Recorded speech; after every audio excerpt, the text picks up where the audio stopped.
Perkenalkan, nama saya Adi Wijatana Yusuf dengan NIM 230505046. Kali ini saya akan menjelaskan tentang starter reduksi, yaitu akan membuat video tentang sistem starter reduksi.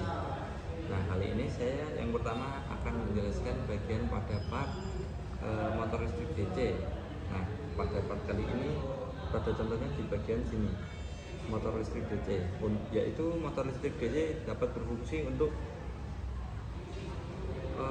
menggerakkan putaran utama. Nah, ini adalah bagian pada benda starter reduksi untuk menggerakkan atau menghasilkan putaran pada benda tersebut. Nah, pada kali ini benda tersebut yaitu berfungsi menggerakkan mesin yang ada dalam sistem starter reduksi tersebut.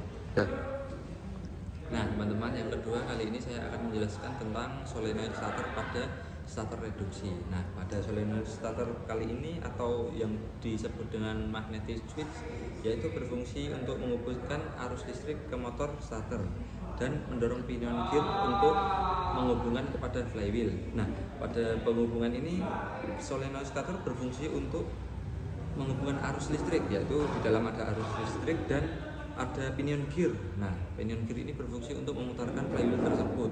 Nah, pada perputaran tersebut ini yang dapat menghasilkan perputaran pada flywheel tersebut akibat solenoid starter. Oke, yang ketiga teman-teman ada pinion gear. Nah, ini gambar jelasnya ya teman-teman pada pinion gear ini tersebut, yaitu contohnya seperti ini. Nah, pada pinion gear kali ini pada starter reduksi kita pinion gear berfungsi untuk bergerak maju menyambung ke flywheel dan memutar mesin. Nah, ini nanti ketika dihubungan ada arus listrik, ini nanti pinion gear akan maju dan memutar. Nah, pada perputaran kali ini dan maju itu, perputaran ini berfungsi untuk menyalakan mesin teman-teman, yaitu untuk menstarter pada sistem starter reduksi. Nah, pada perputaran ini benda ini pinion gear ini akan maju lalu berputar. Nah, kali ini akan menyalakan mesin pada motor starter tersebut.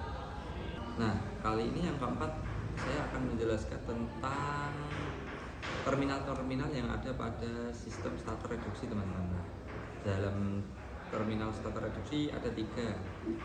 Contohnya ada terminal C. Nah, pada terminal C kali ini berfungsi untuk menghubungkan arus saat akan menyalakan sistem starter tersebut. Nah, yang kedua ada terminal 50. Nah, terminal 50 ini kecil ya teman-teman, karena untuk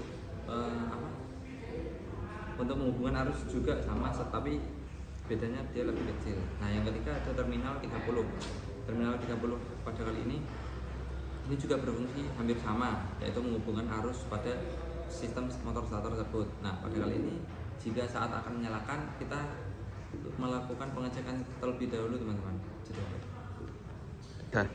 Nah, melakukan pengecekan tersebut menggunakan multimeter teman-teman, yaitu multimeter, aki.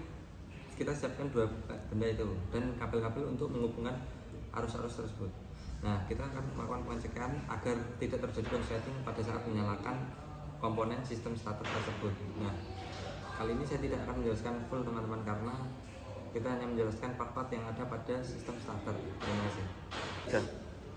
Nah, pada kali ini saya akan menjelaskan yang kelima. Nah, pada kelima kali ini saya akan menjelaskan pada bagian housing.